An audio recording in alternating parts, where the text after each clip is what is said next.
Asyhadu an la ilaha illallah wahdahu la syarikalah wa asyhadu anna Muhammadan abduhu wa rasuluhu la nabiyya ba'dah. Allahumma salli wa sallim wa barik ala nabiyil karim wa khatamun nabiyyin Muhammadin sallallahu alaihi wasallam wa ala alihi wa ashabihi wa man tabi'ahu bi ihsan ila yaumiddin. Alhamdulillah, kita bersyukur kepada Allah Subhanahu wa taala. Pada malam yang berbahagia ini Allah masih memberikan kepada kita kesempatan untuk menghadiri majelis ilmu di mana di dalamnya memiliki banyak sekali keutamaan, dan di antara poin tujuan seseorang menggali untuk mendapatkan ilmu, di antara salah satu tujuannya adalah menambah rasa iman kita kepada Allah Subhanahu wa taala, menambah rasa kecintaan kita kepada Allah, dan yang terpenting adalah menambah rasa takut kita kepada Allah Subhanahu wa taala. Karena ilmu yang bertambah ke dalam dada kita, ilmu yang terdapat di dalam diri-diri kita, ya, tidaklah itu ada dan melekat di dalam dada seorang hamba, melainkan ilmu tersebut akan membawa kita semakin takut kepada Allah Subhanahu wa taala dari segala tindak tanduk, kegiatan dan hal-hal yang berkaitan mengenai tentang syariat di dalam agama kita. Kemudian bersalawat kita kepada Rasul dengan mengucapkan Allahumma salli ala Muhammad wa ala alihi wa ashabihi ajma'in. Semoga selalu tetap tercurah kepada beliau, keluarganya dan para sahabatnya, begitu pula dengan para tabi'in, tabi'in.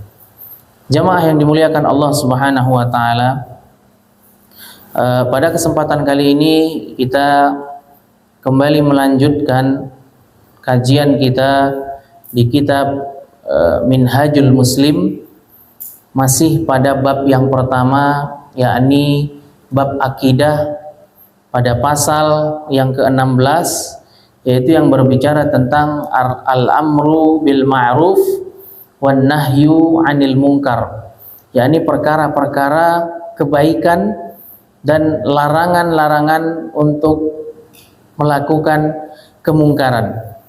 Ya. Maka kita sebagai seorang muslim wajib beriman terhadap wajibnya beramar ma'ruf dan nahi mungkar, serta kita mengetahui tahapan-tahapan dan etika bagaimana amar ma'ruf dan nahi mungkar tersebut. Di sini para ulama, yang menjadi pertanyaan kita, mengapa penulis memasukkan amar ma'ruf nahi mungkar ke dalam bab akidah di kitab Minhajul Muslim? Karena jawabannya adalah Allah Subhanahu wa taala berfirman di dalam Al-Qur'an surat Al-Asr, wal 'asr innal insana lafi khusr. Allah berfirman di dalam Al-Qur'an surat Al-Asr, dan ini yang bisa menyelamatkan kita dan kita tidak merugi di dalamnya. Sehingga Allah katakan demi masa, demi waktu asar, innal insana lafi khusr, karena sesungguhnya manusia itu berada di dalam kerugian, illal ladzina amanu wa amilus shalihat, kecuali orang-orang yang beriman dan orang-orang yang beramal saleh, wa tawasau bil haqqi wa tawasau bis sabr, dan mereka saling menasehati terhadap kebenaran dan saling menasehati terhadap kesabaran. Kemudian Rasulullah sallallahu alaihi wasallam menjelaskan dalam sebuah hadis, Rasulullah bersabda, ad-dinu an-nasihah, ya, bahwa agama ini adalah nasihat. Kemudian para ulama bertanya, qulna liman, kami mengatakan kepada Rasulullah, untuk siapa agama ini nasihat? Apa maksudnya ya Rasulullah? Yakni nasihat untuk hamba dalam rangka beriman kepada Allah, beriman kepada kitab-kitabnya, beriman kepada rasul-rasulnya, wali a'immatil muslimin wa ammatihi, dan beriman dan dalam rangka mereka beriman kepada kaum muslimin, untuk kaum muslimin, ya, untuk Allah, kemudian untuk kitab-kitab, untuk rasul, dan untuk seluruh kaum muslimin, ya, nasihat untuk seluruh kaum muslimin, begitu pula nasihat untuk pemimpin-pemimpin, para pemimpin. Nah, jadi dua landasan inilah yang menjadikan ulama memasukkan an-nahyu al-amru bil ma'ruf, perintah untuk melakukan perbuatan kebaikan atau wajibnya seseorang memerintahkan saudaranya untuk melakukan kebaikan. Begitu pula bagaimana seseorang bisa memerintahkan saudaranya agar tidak melakukan kemungkaran. Ini masuk di dalam bab prinsip.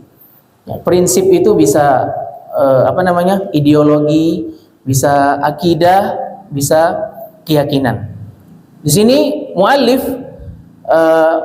penulis mengatakan seorang muslim beriman dan meyakini kewajiban beramar ma'ruf dan bernahi mungkar. Ya, nah ini mengajak kepada kebaikan dan mencegah kemungkaran. Ini adalah satu kelaziman, satu kewajiban bagi kita seorang muslim yang sudah sampai kepada kita ilmu, kita mengajak untuk melakukan perbuatan yang baik.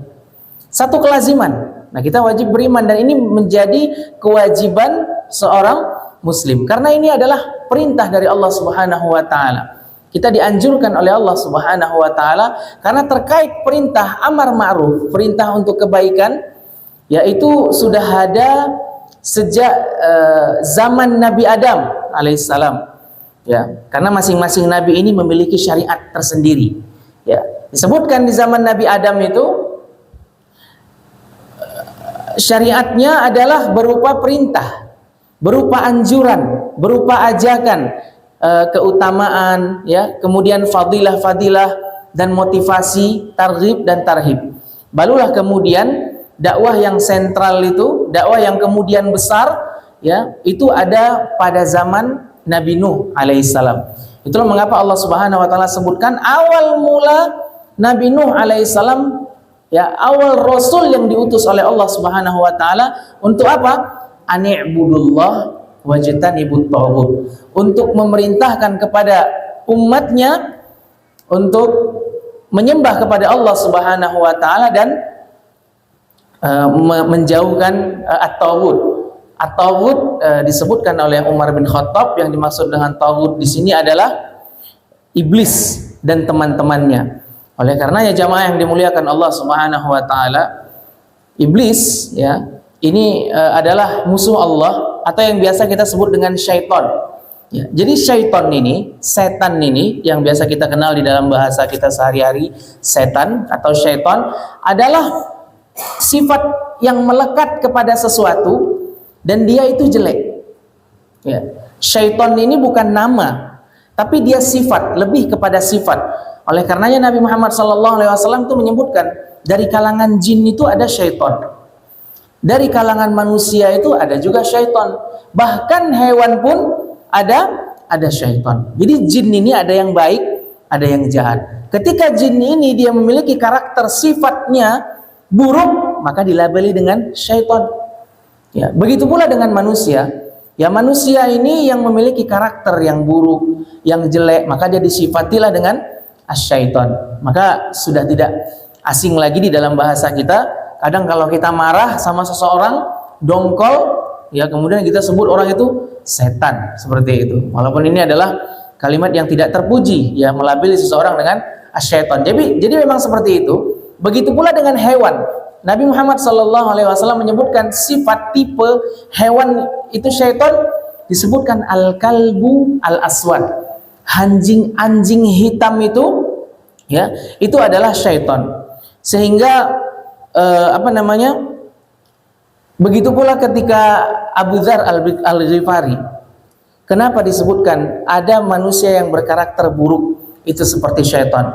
Abu Dzar al-Ghifari ketika membaca ta'awudz, a'udzubillahi minasyaitonir rajim, ya, aku berlindung kepada Allah Subhanahu wa taala dari godaan syaitan yang terkutuk. Kemudian Rasulullah mengatakan, apakah engkau tidak berlindung kepada Allah dari godaan manusia yang buruk?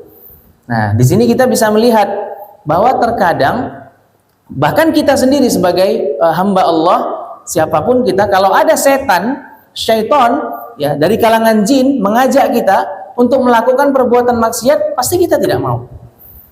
Ya, dari kalangan syaitan sendiri, ya, tiba-tiba dia menampakkan diri mengajak kita untuk melakukan perbuatan maksiat, kita tidak akan mau.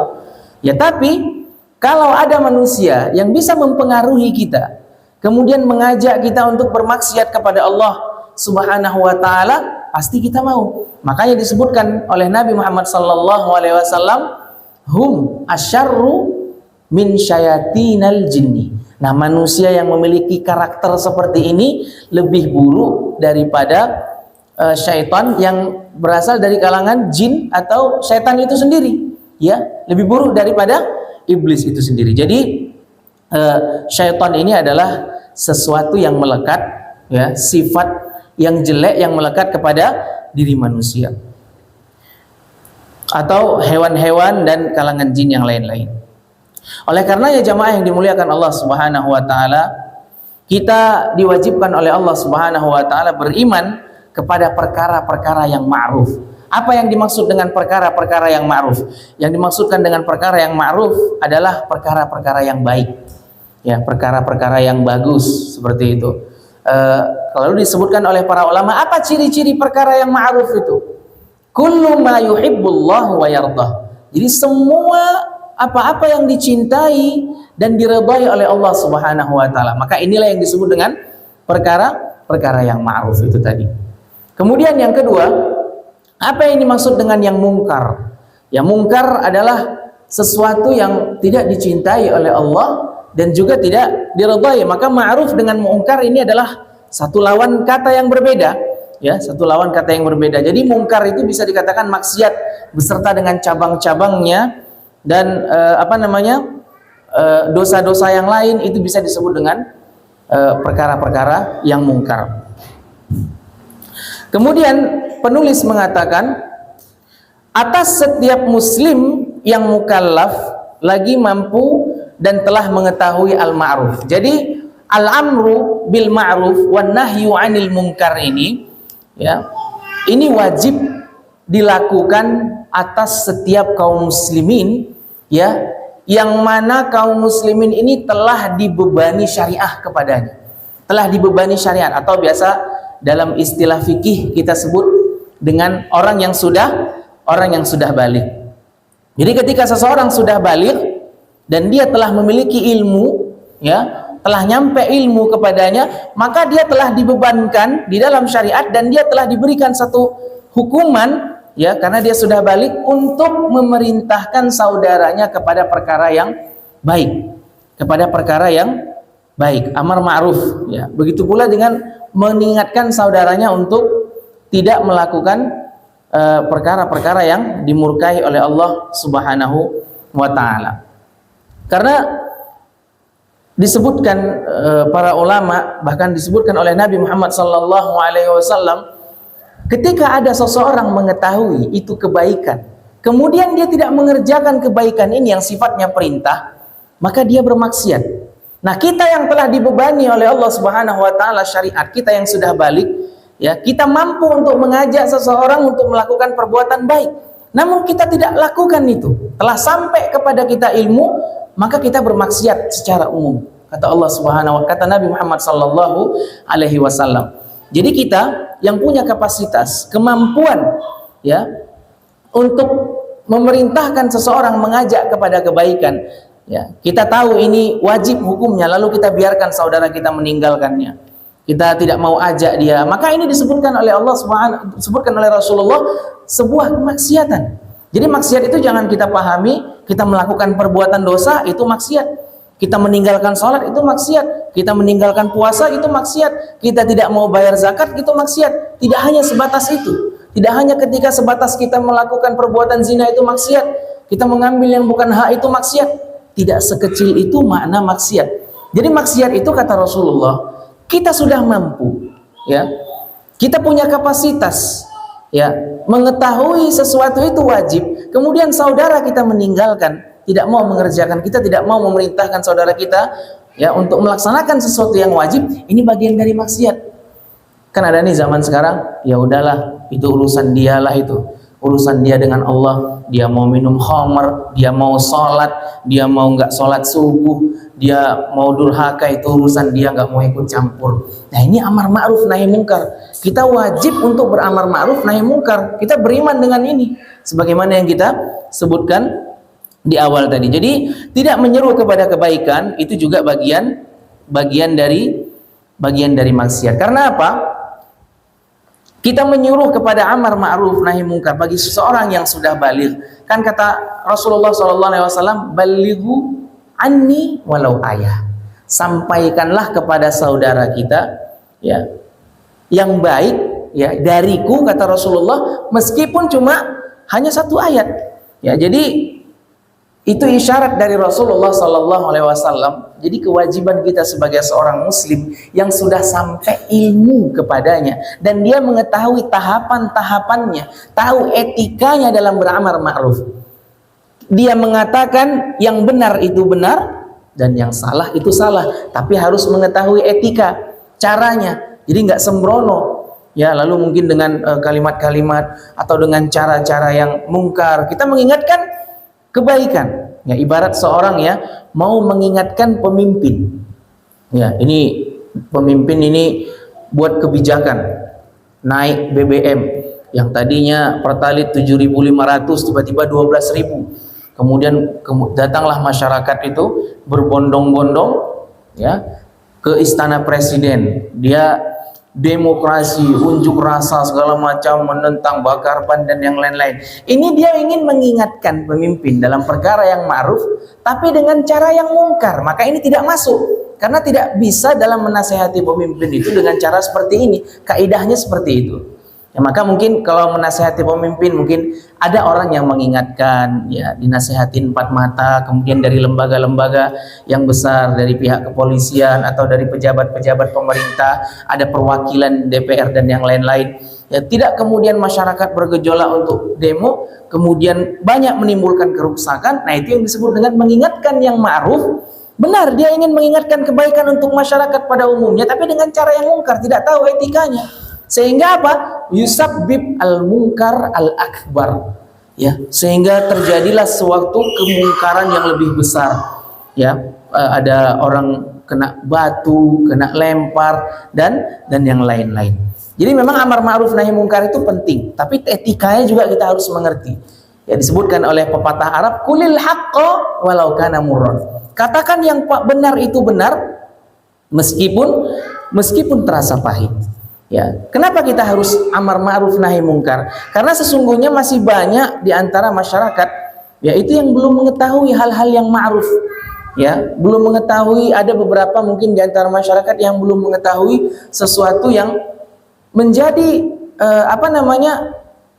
ibadah, yang bagaimana cara berwudu yang benar, ya sholat yang benar, bagaimana kalau misalnya sholat itu ada sutroh, kemudian sutroh itu apa manfaatnya buat kita. Masih banyak orang yang belum mengerti. Maka itulah tugas kita memberitahu. Amar ma'ruf itu mengajak ya, kita memberikan kebaikan ya, karena ilmu ini tidak dipandang dari umur. Ya, berapa banyak mungkin orang yang sudah tua, cuman pengalaman hidupnya sudah banyak, akan tetapi ilmunya belum ada. Maka itulah tugas kita yang muda-muda, yang telah sampai kepadanya ilmu, dia mengerti tentang amar ma'ruf nahi mungkar, dia mengajak. Ya, mengajak kepada kebaikan. Ya, kan Imam Ahmad bin Hambal itu usianya itu masih 15 atau 16 tahun dah, seusia anak SMP. Masih kecil. Ya, kemudian dia belajar, bahkan yang belajar kepada Imam Ahmad bin Hambal adalah masyayikh orang-orang tua. Ya, orang-orang tua belajar kepada Imam Ahmad bin Hambal. Begitu juga dengan Bunda Aisyah, pada umur 15-16 tahun sudah menjadi ulama, ahli hadis, ahli fikih, rujukan kaum wanita, ya, baik laki-laki maupun perempuan di kalangannya. Ya, karena memiliki ilmu. Ya, kemudian di para sahabat itu juga kita mengetahui ada 4 Abdullah itu. Ada Abdullah bin Mas'ud, ya. Kemudian ada Abdullah bin Amr. Kemudian ada Abdullah bin Amr bin As. Ada Abdullah bin Abbas. Ya, kemudian ada, pokoknya ada 4 Abdullah, di mana keempat nama Abdullah ini adalah anak-anak muda, orang-orang yang masih kecil. Nah, kemudian banyak para sahabat itu yang sudah tua-tua, mendatangi keempat nama sahabat yang muda-muda ini, subhanallah, ya beliau mengantongi, istilahnya menghafal ribuan hadis dan banyak yang belajar kepada para sahabat ini. Jadi terkadang itulah yang penting kita pahami dari amar ma'ruf nahi mungkar. Ya, kadang kita tidak mengerti, ya, kita melihat sesuatu itu ada kebaikan, ya jangan kita biarkan diri kita mengerjakan kebaikan ini. Contoh sholat 5 waktu, maka kita ajak, ya wajib kita mengajak orang untuk melaksanakan sholat 5 waktu. Ya, jangan kita, biasanya kan orang zaman sekarang, ya bahasa orang Jakartanya lo gue gitu, urusan dia dengan Allah. Ya artinya enggak, amar ma'ruf ini kita mengajak sama-sama, yuk kita sholat. Ya, kamu kenapa nggak puasa? Nggak boleh nggak puasa begini, tapi dengan adab dan sopan santun. Kemudian disebutkan oleh penulis di dalam kitab ini mencegah kemungkaran. Ya, jadi perkara mencegah kemungkaran ini ada etikanya.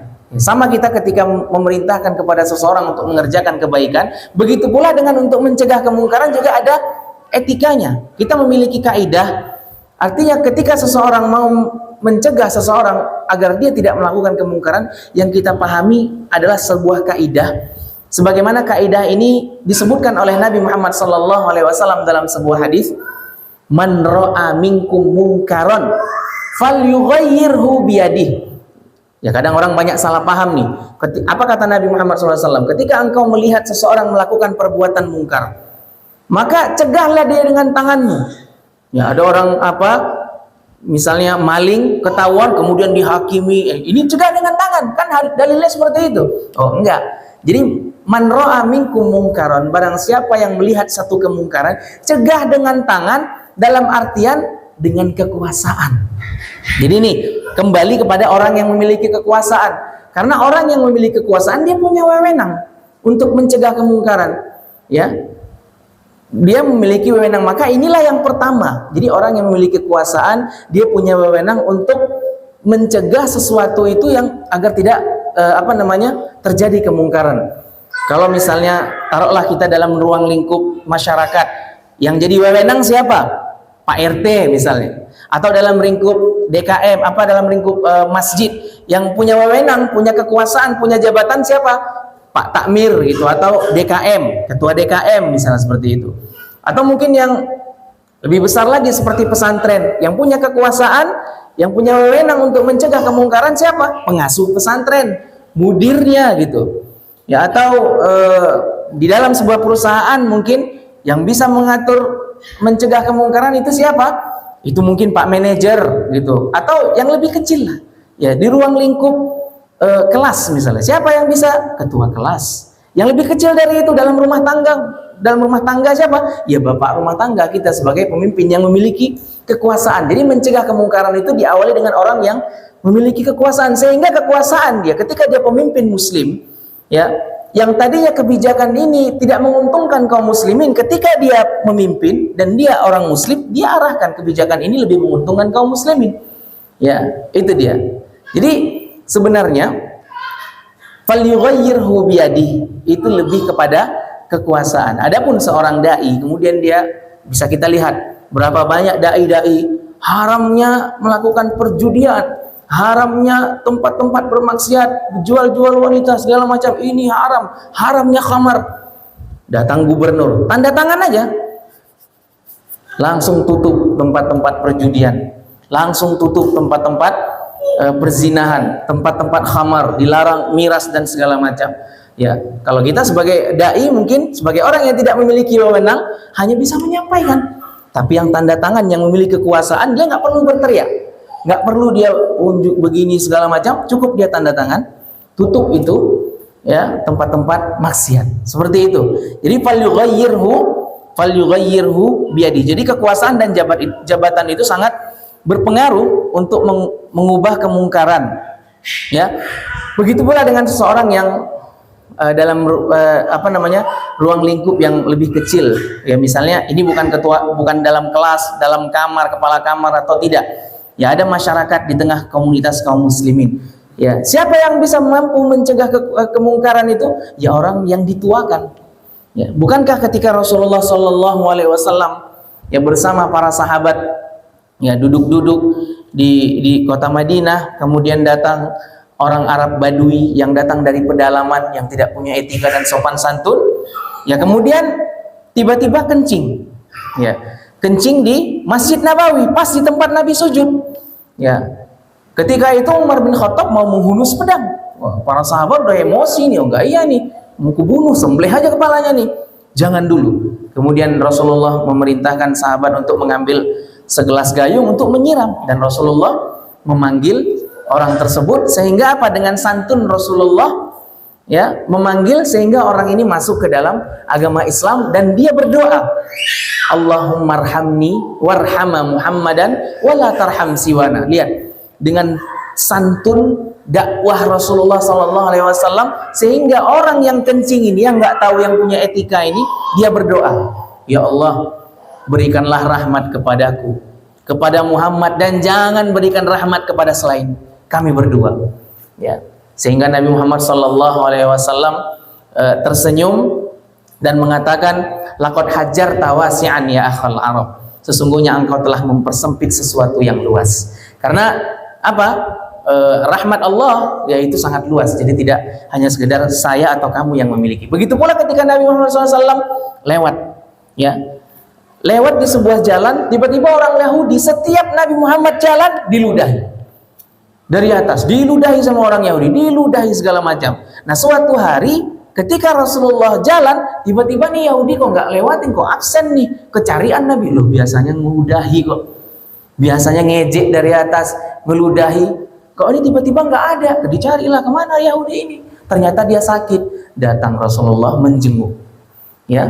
Kemudian apa? Subhanallah, inilah diantara salah satu amar ma'ruf tadi.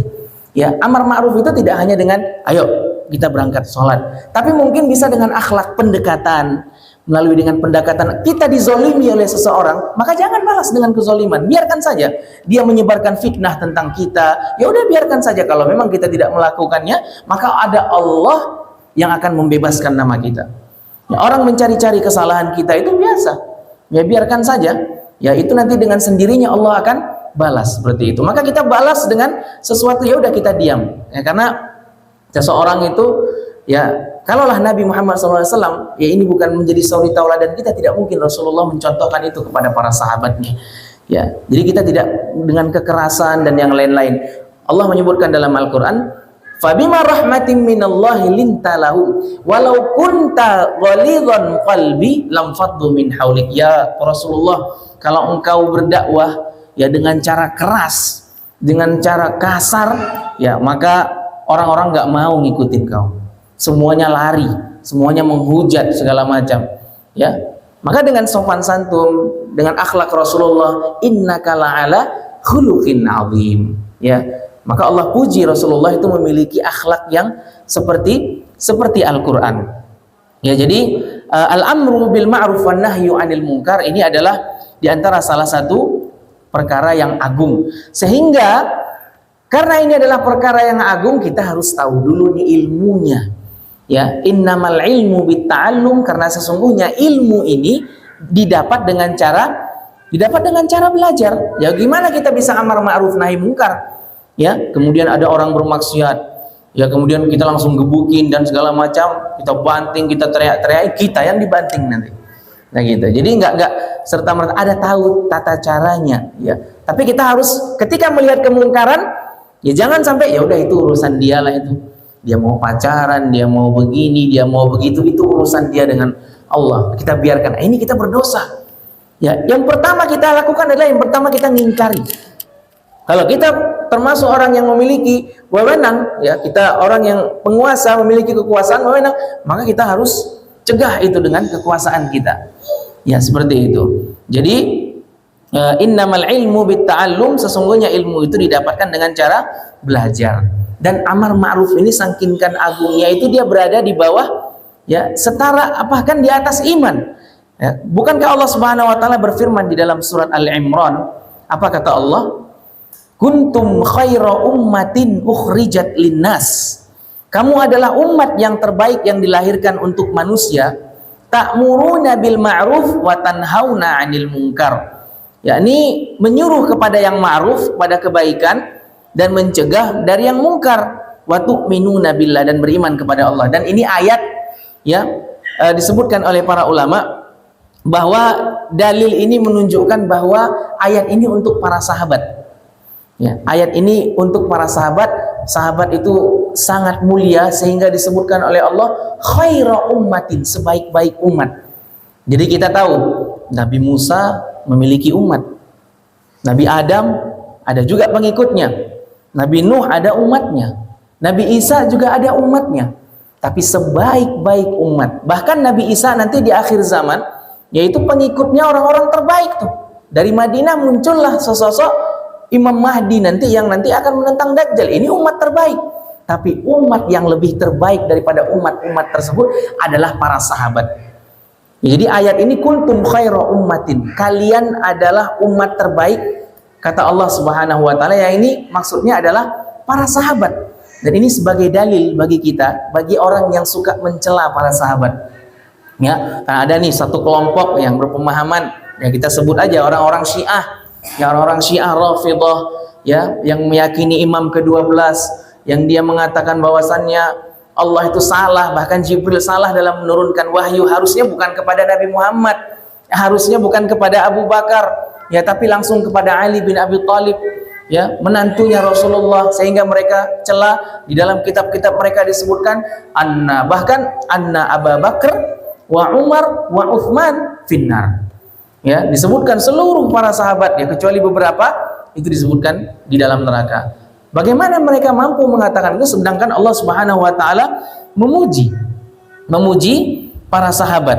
Ya, jadi generasi terbaik setelah Rasulullah adalah para sahabat. Sehingga kita mengikuti manhaj para sahabat, bagaimana nahyu al-amru bil ma'ruf wa nahyu 'anil munkar. Jadi ayat ini jangan disalahartikan. Kita baca dulu ayat ini bagaimana sisi pendalilannya, ya, artinya bagaimana asbabun nuzulnya, untuk siapa ayat ini. Ayat ini untuk para sahabat. Jangan kemudian nanti ayat ini kita pahami, tafsirkan melalui mimpi, sehingga kuntum khaira ummatin ukhrijat linnas, kalian adalah sebaik-baik manusia yang keluar ke rumah berdakwah, khuruj. Nah, ini disalahpahami oleh sebagian teman-teman kita, ya, dari teman-teman dari firqah saudara kita dari Jama'atut Tabligh, ya, karena salah satu di antara pendiri Jama'atut Tabligh itu namanya Ilyas Kandahlawi, itu dari India. Ya, beliau mendapatkan tafsir ayat ini dari mimpi, sehingga mereka mengatakan sebaik-baik manusia adalah yang keluar, ya, keluar untuk berdakwah, khuruj, ya, dari ukhrijat itu keluar. Nah, jadi artinya ayat ini untuk para sahabat. Yang disebutkan dengan khairu ummatin itu adalah para sahabat. Jangan kemudian kita sembarang mentafsirkan. Lalu apakah ada kebaikan? Banyak kebaikan. Ya, maka amar ma'ruf itu sesungguhnya dari saudara-saudara kita, subhanallah, ya, dari jamaah tabligh, dari pintu ke pintu, ayo sholat. Ya, kemarin di sini bapak-bapak ada nggak kira-kira yang berani seperti itu? Ya, assalamualaikum Pak, ayo kita sholat. Ya, ayo kita melaksanakan ini. Ya, kebetulan bapak ini udah haji tahun 80-an. Yang ngingetin anak tahun 90-an. Ente siapa?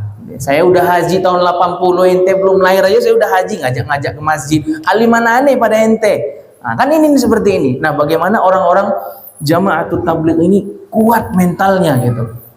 Kan kadang kita suka kesel nih, datang-datang ke rumah, ayo sholat, nih lumayan luar biasa. Itu yang disebut dengan da'i ilallah. Ya, maka kalau kita katakan salah satu firqah ini diantaranya kebaikannya mengajak orang ke masjid.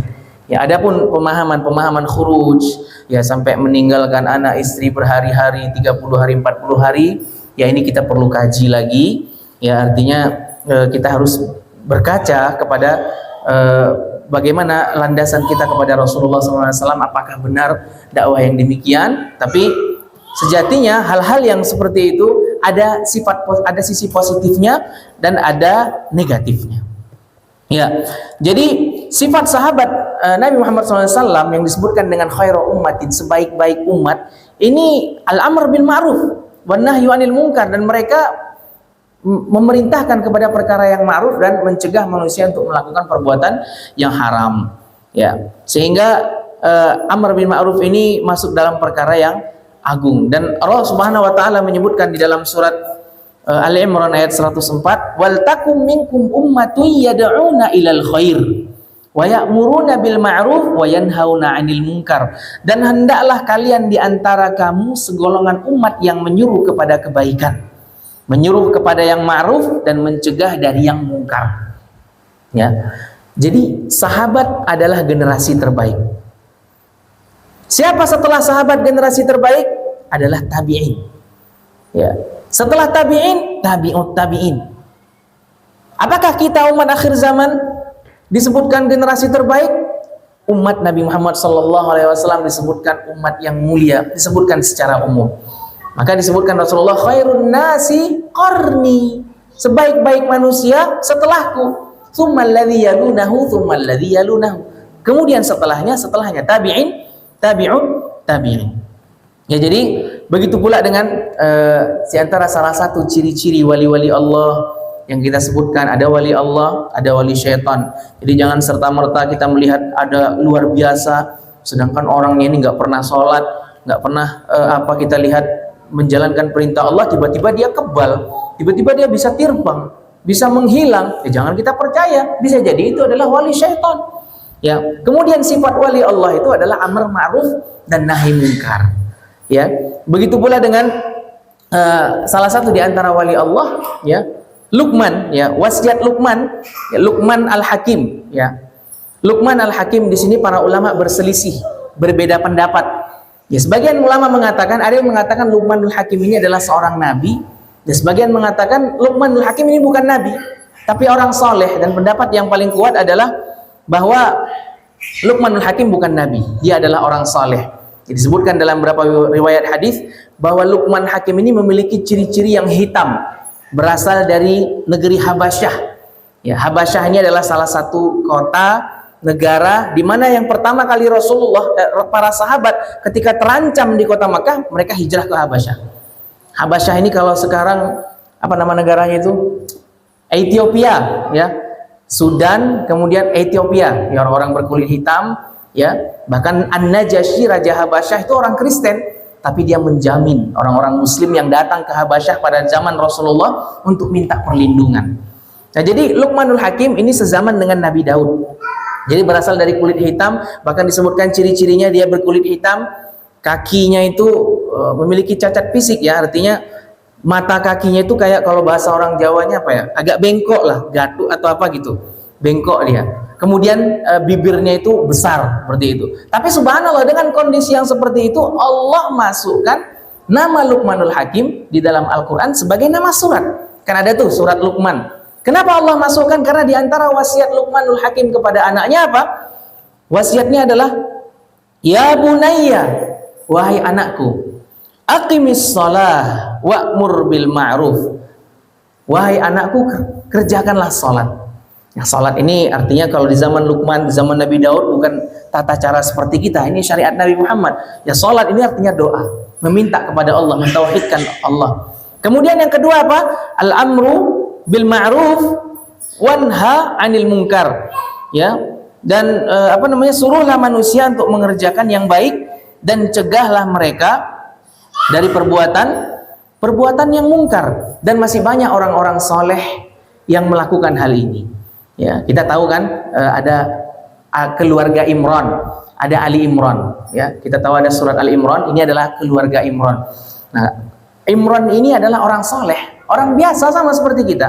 Ya, tapi dia orang soleh, Allah berikan kelebihan dan bisa disebut dengan wali Allah. Ya, jadi wali Allah itu enggak terpaku kepada seseorang yang dia diberikan suatu kejadian luar biasa. Ya, enggak. Yang paling hebat dari wali Allah adalah istiqomah. Maka disebutkan orang yang istiqomah menjalankan kebaikan, salat di masjid istiqomah, kemudian dia berinfak istiqomah, kemudian dia menyuruhkan kebaikan istiqomah, maka ini mendapatkan karomah. Bisa jadi dia adalah wali Allah. Dan wali Allah itu nggak ada yang bisa mengangkat atau mengklaim, oh saya ini wali Allah, nggak bisa. Fulan wali Allah, nggak bisa. Wali Allah yang mengklaim siapa? Allah, wewenang Allah Subhanahu wa taala. Jadi bukan mengangkat, bukan mengklaim. Dan banyak di dalam Al-Qur'an, Imran. Kemudian nanti dia punya anak namanya Maryam. Ya, Maryam ini yang kita mengetahui adalah wanita yang suci, ya. Kemudian nanti dia melahirkan, ya Maryam melahirkan Isa tanpa dia disentuh oleh laki-laki. Ya, kemudian lahirlah Isa bin Maryam. Dan Isa bin Maryam sezaman ini bukan hanya, maka kita jangan pahami bahwa di dalam satu umat itu diutus nabi cuma satu, enggak. Ya, Isa itu bareng dengan Nabi Yahya. Yahya bapaknya siapa? Zakaria. Maka ada hubungan nih antara Yahya dengan Isa, ini ada hubungan kekerabatan. Ya, entah satu ibu, entah satu nenek. Ini disebutkan dalam surat Al-Imran di dalam Al-Qur'an. Ya, ketika Nabi Zakaria, kullama dakhala 'alaiha Zakaria al-mihrab, qala anna laki hadza.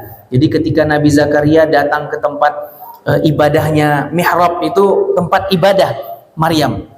Ya, tiba-tiba Zakaria melihat Maryam itu kok ada makanan, nggak ada yang masak, dari mana, di tengah hutan segala macam, di tengah gurun, tiba-tiba ada makanan.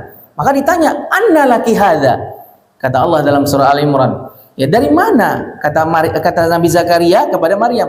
Ya, apa kata Maryam? Qalat huwa min indillah. Maka Maryam mengatakan dia dari Allah. Ya, begitu pula dengan Nabi Zakaria yang sudah berpuluh-puluh tahun menikah, tidak Allah berikan keturunan.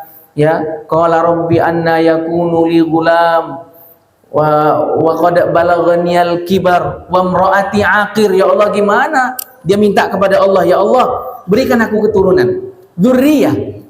Ya, innaka sami'ud du'a, sungguhnya engkau adalah orang yang, sungguhnya engkau maha pendengar doa. Ya, maka Allah katakan engkau akan punya anak. Wa nadatul malaika wa huwa qa'imun yusalli fil mihrab. Tiba-tiba istrinya hamil. Ya. Kemudian dia mengatakan, gimana aku bisa punya anak ya Allah? Aku ini udah tua, udah kibar, udah syekh. Ya, istriku sudah menopause.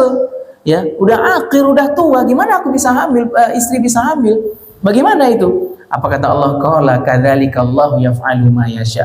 Begitulah ketika Allah Subhanahu wa taala sudah berkehendak.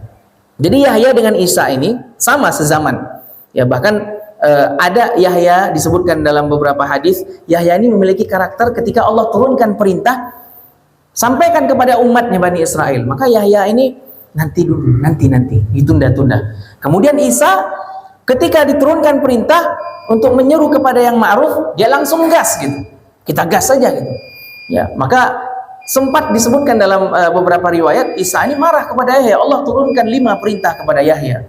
Kemudian Isa alaihissalam dia tidak mau dan mengancam dan yang lain-lain, sehingga disampaikan oleh Nabi Yahya kepada umatnya. Jadi Nabi pun juga untuk amar ma'ruf nahi mungkar. Ya, jadi nggak hanya Isa dengan Yahya aja yang hidup sezaman. Nabi Musa pun juga demikian. Ya, Nabi Musa diperintahkan oleh Allah Subhanahu wa taala untuk amar ma'ruf nahi mungkar, dan orang yang hidup sezaman dengan Nabi Musa, jadi bukan Nabi Musa, ada Nabi Harun. Ya, jadi Nabi Musa itu disebutkan memiliki orang yang cerdas, jenius, badannya kekar, emosional, tapi susah untuk bicara. Kalau bicara itu gelagapan. Ya, makanya ketika disuruh oleh Allah menghadap Fir'aun, dia takut. Artinya nggak bisa berdebat. Maka dia berdoa yang Allah sebutkan dalam surat Thaha. Apa doa Nabi Musa sebelum menghadap Fir'aun? Rabbi shrah li sadri wa yassir li amri. Nah, ini kan dalam surat Thaha. Ya Allah, lapangkanlah dadaku. Wa yassir li amri. Kemudian permudahlah urusanku. Wa yafqahu qawli lisani, dan yang lain. Dan seterusnya. Ya, maka lisan Nabi Musa keluh ya. Kemudian ada satu sifat ketika Nabi Musa berhadapan dengan jamaahnya, disebutkan, wahai Musa, siapakah orang yang paling pintar sekarang ini? Umat terbaik. Maka Nabi Musa menjawab, aku. Jadi ada sifat keangkuhan yang ada pada Nabi Musa, sehingga ini kalau kita mau baca kisah ini dalam surat Al-Kahfi mulai dari ayat 62 sampai ke ayat 80 itu subhanallah, ada rihlah ilmiah ini antara Nabi, ya, ketika Nabi Musa memiliki sifat yang angkuh, kemudian Allah uji, dan itu ujian dari Allah. Didatangkanlah Nabi Khidir, ya, diutuslah Nabi Khidir. Nabi Khidir ini ulama juga berbeda pendapat nih. Sebagian mengatakan Khidir ini adalah orang yang soleh yang memiliki kapasitas keilmuannya di atas Nabi. Ada yang mengatakan Khidir ini Nabi, tapi yang jelas Nabi Khidir sudah meninggal, Pak, ya. Jadi jangan ada yang mengatakan Oh, saya melihat Nabi Khidir nih. Ya, Nabi yang masih hidup adalah Nabi Isa alaihissalam. Barrafa'ahullahu ilaih, diangkat oleh Allah dan nanti akan diturunkan. Nah, seperti itu. Jadi Nabi Khidir ini sudah meninggal. Dia orang soleh, sehingga Nabi Musa bertemu dengan Nabi Khidir. Berjalan. Ini disebutkan dalam surah Al-Kahfi. Ya, karena disebutkan perjanjian. Engkau boleh berjalan sama aku. Kalaulah Nabi Musa ini tidak memiliki sifat yang suka berdebat, suka membantah, maka Nabi Musa sudah banyak mendapatkan ilham, sudah banyak mendapatkan ilmu. Tapi yang namanya Nabi Musa bertanya. Udah diperjanjikan nih dengan Khidir, Nabi Khidir, yaudah kita berjalan menelusuri, engkau jangan banyak tanya apa yang aku lakukan. Oke, deal. Jalan mereka. Dikisahkan dalam surah Al-Kahfi, jalan. Kemudian nanti tiba-tiba Khidir membunuh anak kecil. Loh, kenapa dibunuh ini? Karena kan secara para ulama mengatakan syariat Nabi Khidir dengan Musa berbeda walaupun hidup sezaman. Tiba-tiba Khidir membolongi kapal, udah bagus-bagus kapal dibolongi, ditenggelami. Ada apa ini? Kamu mau ikut aku nggak? Kalau nggak, jangan tanya. Kan udah perjanjian di awal nih, nggak usah banyak tanya. Musa terus, ya karena kan dalam syariat Nabi Musa ini nggak boleh membunuh nih segala macam. Kemudian juga begitu dengan bangunan yang roboh dan yang lain-lain. Sehingga setelah kejadian itu, Nabi Khidir mensyarah, menyebutkan alasan-alasan dan hikmah-hikmahnya, sehingga baru terbelalaklah Nabi Musa dan dia mengatakan inni fakir di dalam surat Al-Kahfi. Sesungguhnya aku adalah orang yang miskin ilmu. Wa ma utitum illa qalila. Tidaklah Allah memberikan ilmu kepadaku kecuali sedikit. Nah, ini adalah bagian dari ujian. Yang tadinya Nabi Musa memiliki keangkuhan, gagah perkasa, dia menganggap bahwasanya tidak ada yang paling daripada Nabi Musa, sehingga Allah utus Khidir, orang yang soleh, yang lebih alim dan yang lain-lain. Ya, jadi itulah dia. Kita kembali ke Luqman, begitu pula dengan Nabi Isa dan orang-orang Bani Israel. Nah, salah satu di antara Bani Israel ini adalah kaum yang mendapatkan keutamaan dari Allah. Tapi akhirnya apa? Allah laknat mereka. Kenapa? Karena kanu la yatanahawna 'an munkarin fa'alu. Mereka tahu itu mungkar, tapi dikerjakan. Mereka tahu itu ma'ruf tapi tidak dikerjakan. Nah, sehingga Allah Subhanahu wa taala melaknat Bani Israel. Jadi inilah kisah yang berkaitan mengenai tentang, dan kajian kita yang berkaitan dengan tentang amar ma'ruf nahi mungkar. Jadi kewajiban kita sebagai seorang muslim, ketika kita sudah sampai dan memiliki kapasitas ilmu, maka sampaikanlah yang ma'ruf. Perintah untuk melakukan kebaikan. Ya, bukan hanya untuk kita, tapi kepada orang yang ada di sekitar kita. Ya, dengan cara dan sifat yang baik. Begitu juga dengan ketika kita mengingkari kemungkaran. Ya, kalau kita tidak memiliki kekuasaan, maka minimal kita doakan dia dengan lisan, kita perintahkan itu nggak benar, itu nggak bagus. Kita sampaikan dengan lisan, nggak mampu dengan lisan, doakan. Fabiqalbin, kata Rasulullah, dzalika min at'afil iman. Dengan doa kita dalam hati itu adalah selemah-lemahnya iman. Nggak mampu dengan kekuasaan, kita cegah dengan lisan. Kemudian setelah itu kita doakan. Seperti itu tahapan-tahapan dalam mencegah kemungkaran. Wallahu taala a'lamu bissawab. Subhanakallahumma bihamdika asyhadu an la ilaha illa anta astaghfiruka wa atubu ilaik. Assalamualaikum warahmatullahi wabarakatuh.